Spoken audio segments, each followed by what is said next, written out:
largest country in the world, bigger than England.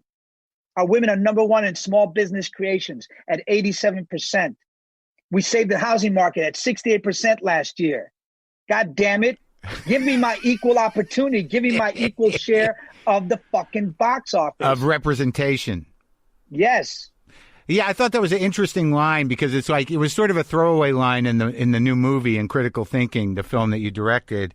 But like, you know, I was sort of hung up on when you said that these textbooks are written in Texas. You know that it's true. I know it's true. Not make that up. No, I know, but like there is a control, like what you're saying, the systemic racism.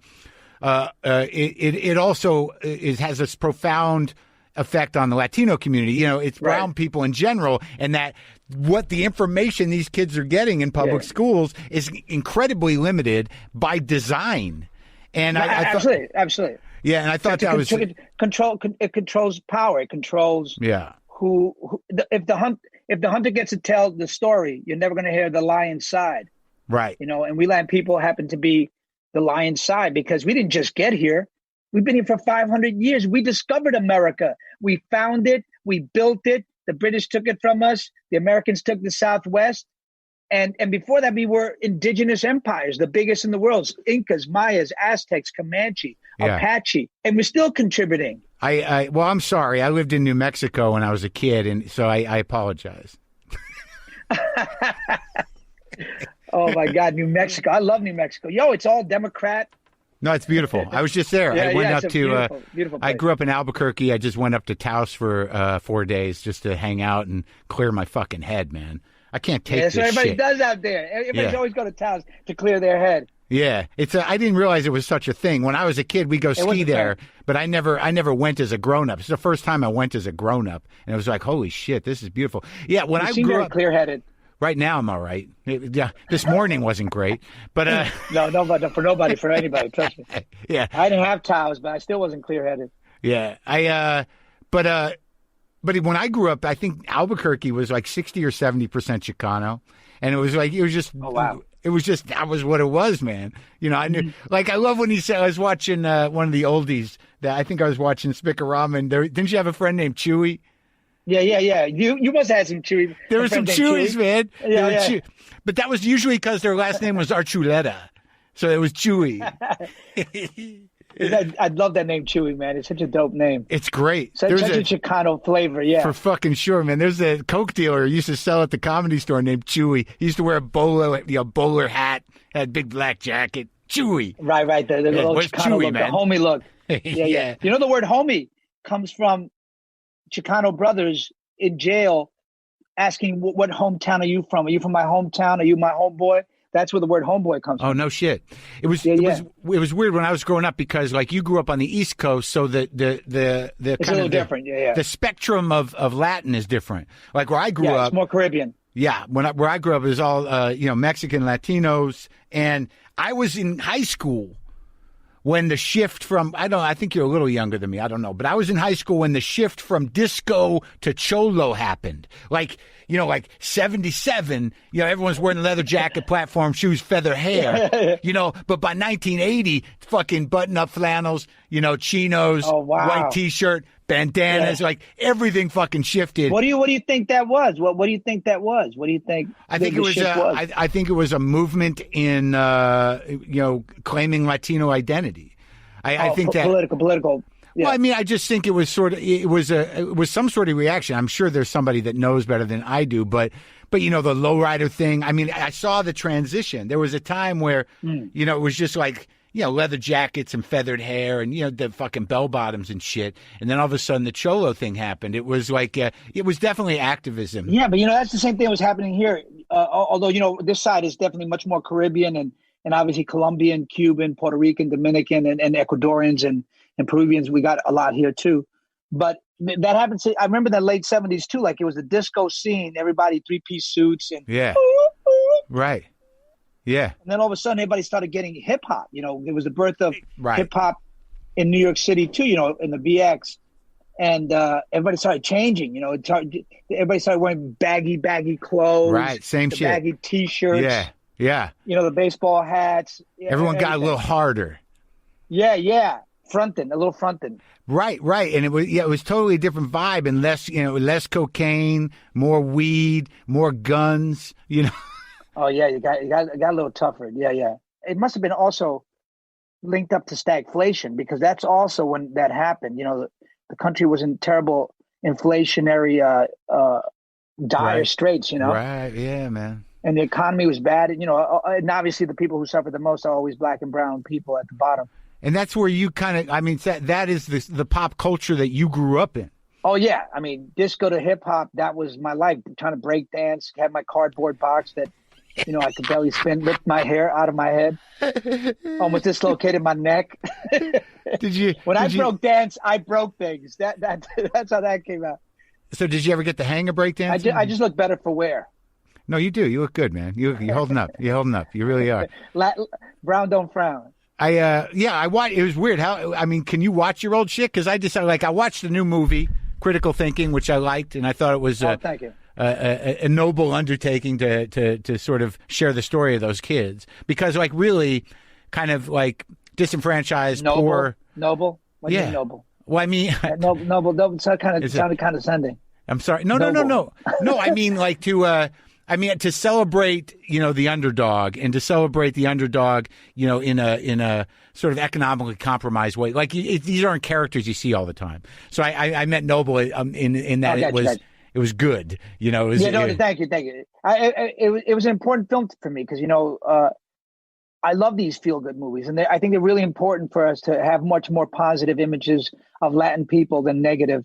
Because then at least it's vulnerable to demonization, like what happened in El Paso, where they shot 23 innocent Latin people just being Latin during shopping in the mall. Yeah. So hate crimes are up against Latin people. Every other group is down except Latin people. Jews up. We're up. Jews are up.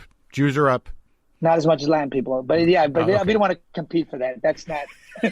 Yeah. We're winning. It's not a good time to be Latin and Jewish. Yeah. Which are my kids? They have both. Oh, really?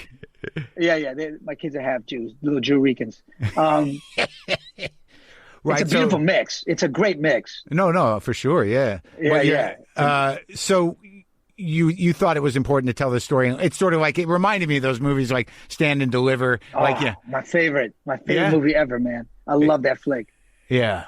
It's so because it was inspiring to me, as a young man, to see that and go, sorry about that. That's okay. As a young man, to see that, it was so inspiring to me. It was like, oh my God, we can do great things. We can be mentors. We can uplift.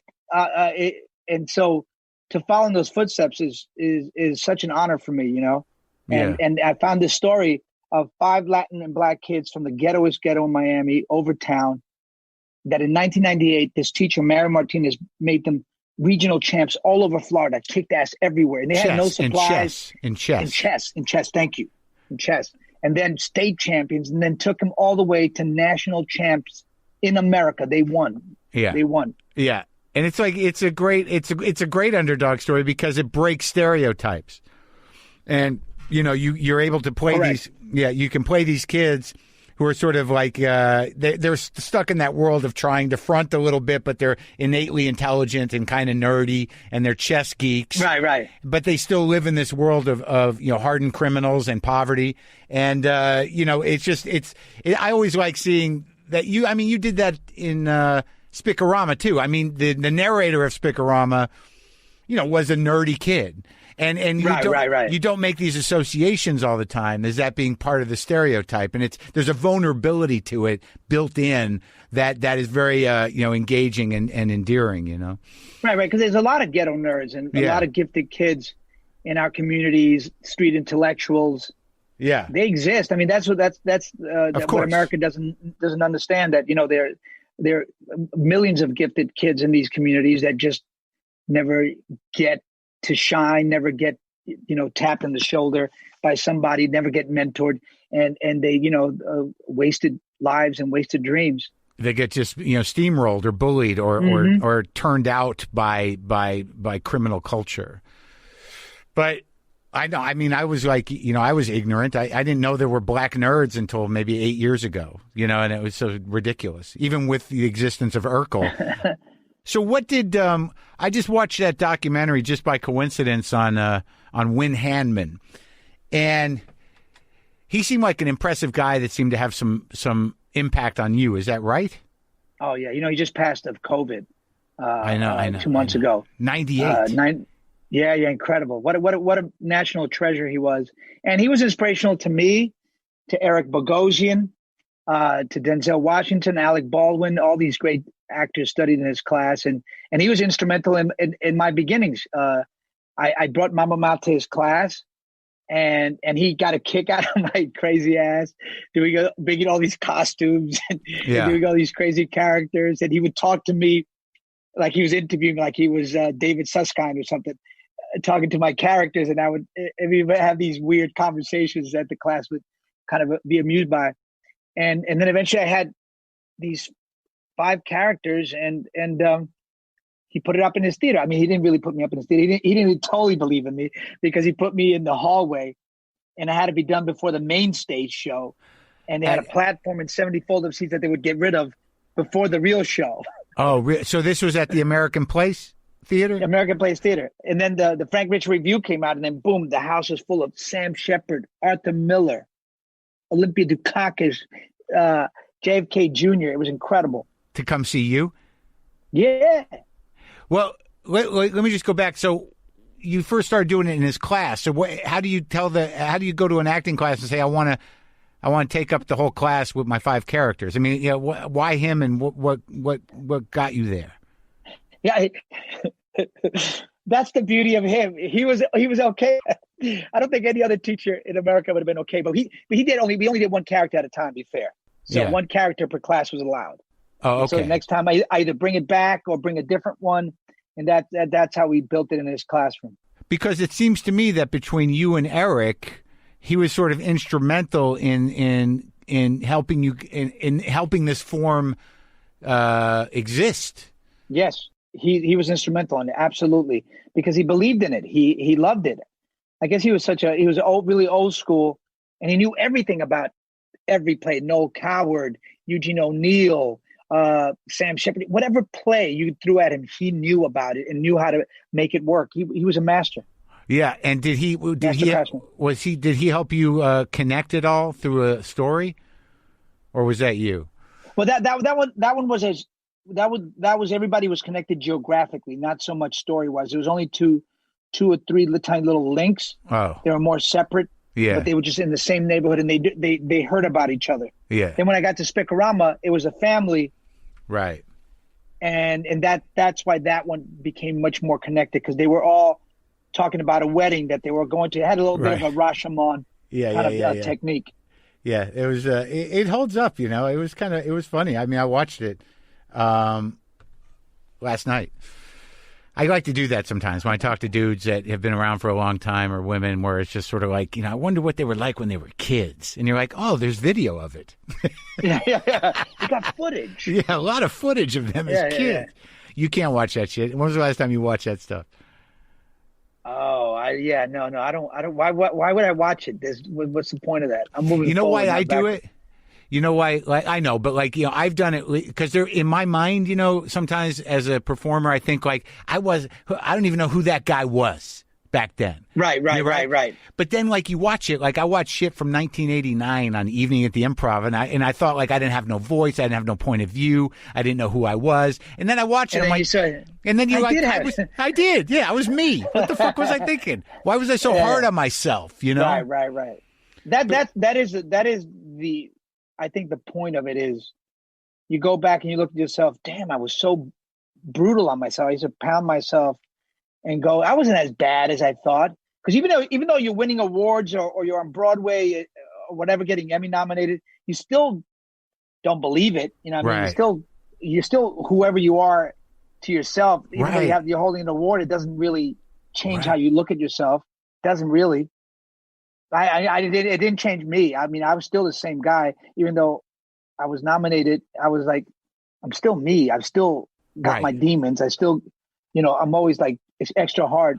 That demon's so fucking weird, though. That one, it's like, do you know where it came from? Well, obviously, I had tough childhood. My dad was incredibly hypercritical, So I know where it comes from. I've been in therapy all my life. I paid for that